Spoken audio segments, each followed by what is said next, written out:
भारत में प्रसंग आता है, गौतमी नाम की महान तपस्विनी थी और उनका एक 8 वर्ष का पुत्र था और जंगल में तप परायण रहती थी, कंदमूल फल से अपने पुत्र का पोषण करती थी।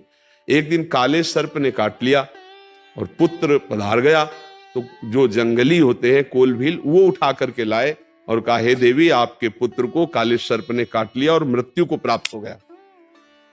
अब वो मां थी और बड़ी तपस्या उनकी, उन्होंने कहा, मैं उसी सर्प को भस्म कर दूंगी जिसने मेरे पुत्र को काटा है। आकर्षण किया, सर्प सामने आया, उन्होंने कहा, मेरे पुत्र को काटा, मैं तुम्हें भस्म कर दूंगी। बड़े ध्यान से सुनना, भगवान श्री कृष्ण द्वैपायन व्यास देव जी ने महाभारत में लिखा।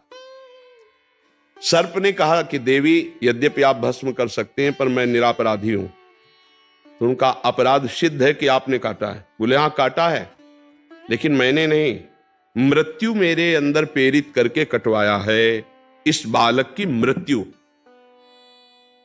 अच्छा, तो तुम निर्दोष हो, तुम्हारा दोष, हमारा इस बालक से कोई बैर नहीं। मृत्यु आई और हमारे दिमाग में बैठकर इससे कटवा और ये मर गया, तो मैं मृत्यु को नष्ट कर दूंगी।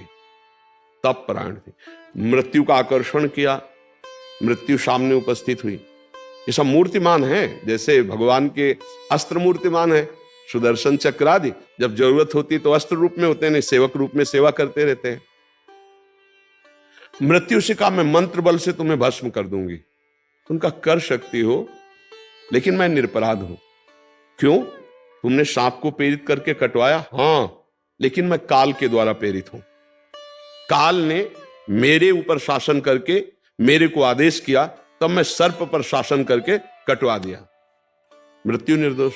काल का आकर्षण किया, काल दंड यम के पास रहता है, उपस्थित हुए तो उनका, देवी आप, हम पहले आपको कह रहे हैं कि आप कोई रोष मत प्रकट करना, क्योंकि अगर हम रोष प्रकट कर दे तो हमारे रोष के आगे किसी का रोष चलेगा नहीं। हम पहले आपसे विनय कर रहे हैं कि आप अपना तप नष्ट मत करना, मेरा कोई दोष नहीं है, इस बालक के कर्म से मैं प्रेरित होकर के, ये सब बालक का कर्म, काल, काल के द्वारा प्रेरित मृत्यु, मृत्यु के द्वारा सर्प, आखिरी में क्या निकला?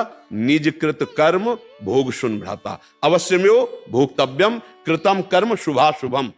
उस जीव का कर्म, उसको इतनी अवस्था में इसके द्वारा मृत्यु होगी, पक्का पता है।